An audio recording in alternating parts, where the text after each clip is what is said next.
Thiruvananthapuram medical college ആശുപത്രിയിൽ ചികിത്സാ പിഴവിനെ തുടർന്ന് മരിച്ച വേണുവിന്റെ കുടുംബത്തിന് ധനസഹായം പ്രഖ്യാപിച്ചു. 5 ലക്ഷം രൂപ ധനസഹായം നൽകുമെന്ന് മുഖ്യമന്ത്രി വി.ഡി. സതീശൻ അറിയിച്ചു. ഇതേസമയം ആരോഗ്യ പ്രവർത്തകർക്കെതിരെ നടപടി വേണമെന്നും തന്റെ യോഗ്യതയ്ക്കനുസരിച്ച് സർക്കാർ ജോലി നൽകണമെന്നും വേണുവിന്റെ ഭാര്യ സിന്ധു ആവശ്യപ്പെട്ടു. തിരുവനന്തപുരം മെഡിക്കൽ കോളേജ് ആശുപത്രിയിൽ ചികിത്സാ പിഴവിനെ തുടർന്നാണ് പന്മന സ്വദേശിയായ വേണു മരിച്ചത്. സംഭവം ചികിത്സാ പിഴവ് മൂലമെന്ന് കണ്ടെത്തിയതോടെയാണ് വേണുവിന്റെ കുടുംബത്തിന് സാമ്പത്തിക സഹായം നൽകാൻ മന്ത്രിസഭാ യോഗം തീരുമാനിച്ചത്. 5 ലക്ഷം രൂപയാണ് മുഖ്യമന്ത്രി വി.ഡി. സതീശൻ ധനസഹായം പ്രഖ്യാപിച്ചത്.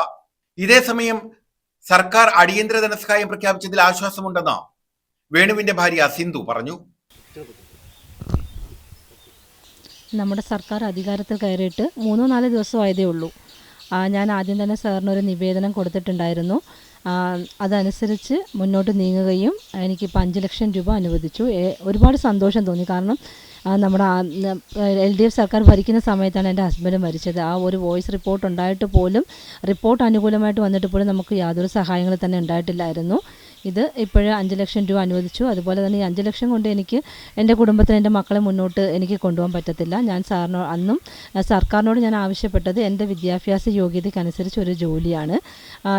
ഇനിയും ഞാൻ പോസിറ്റീവായിട്ട് തന്നെ, കാരണം എന്നെ ഇപ്പോഴും കൈവിട്ടിട്ടില്ല എന്നുള്ളത് എനിക്ക് മനസ്സിലായി. അതുകൊണ്ട് ഇനിയും കൈവിടില്ല എന്നുള്ളൊരു പോസിറ്റീവ് ചിന്ത തന്നെ എനിക്കുണ്ട്. അതായത് എനിക്കൊരു ജോലി അവർ തീർച്ചയായിട്ടും തരുമെന്ന് ഞാൻ വിശ്വസിക്കുന്നു.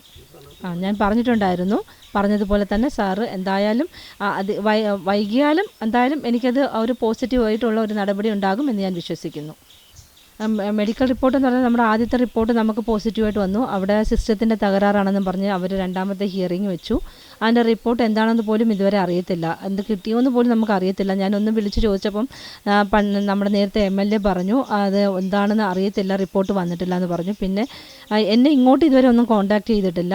പിന്നെ അതേപോലെ SCയുടെ ഒരു അദാലത്തിന് പോയിട്ടുണ്ടായിരുന്നു. ഷെഡ്യൂൾ കാസ്റ്റിൻ്റെ അദാലത്തിൻ്റെ റിപ്പോർട്ട് വന്നപ്പോഴും അവരും അതായത് നമുക്ക് അനുകൂലമായിട്ടുള്ള റിപ്പോർട്ടാണ് വന്നത്. ഞാൻ സാറിന് നിവേദനം സമർപ്പിച്ചപ്പോഴും ഈ 2 റിപ്പോർട്ട് ഞാൻ അതിൽ കൊടുത്തിട്ടുണ്ടായിരുന്നു, അവരെ ഏൽപ്പിച്ചു. അതിൻ്റെ അടിസ്ഥാനത്തിലാണ് എനിക്ക് ഈ ഒരു എമൗണ്ട് തന്നെ തന്നത്. എന്തായാലും ഇനിയും പോസിറ്റീവായിട്ട് തന്നെ ഉണ്ടാകുമെന്ന് ഞാൻ കരുതുന്നു. ചികിത്സാ പിഴവ് വരുത്തിയ ആരോഗ്യ പ്രവർത്തകർക്കെതിരെ നടപടികൾ ഉണ്ടാകണം. ഒപ്പം തന്റെ വിദ്യാഭ്യാസ യോഗ്യതകൾക്കനുസരിച്ച് സർക്കാർ ജോലി നൽകുന്നതിന് ആവശ്യമായ നടപടികളും സർക്കാർ സ്വീകരിക്കണമെന്ന് സിന്ധു ആവശ്യപ്പെട്ടു. കഴിഞ്ഞ നവംബർ 5-നാണ് പന്മന സ്വദേശിയായ വേണു മതിയായ ചികിത്സ ലഭിക്കാതെ തിരുവനന്തപുരം മെഡിക്കൽ കോളേജ് ആശുപത്രിയിൽ മരിച്ചത്. News bureau, Chavara.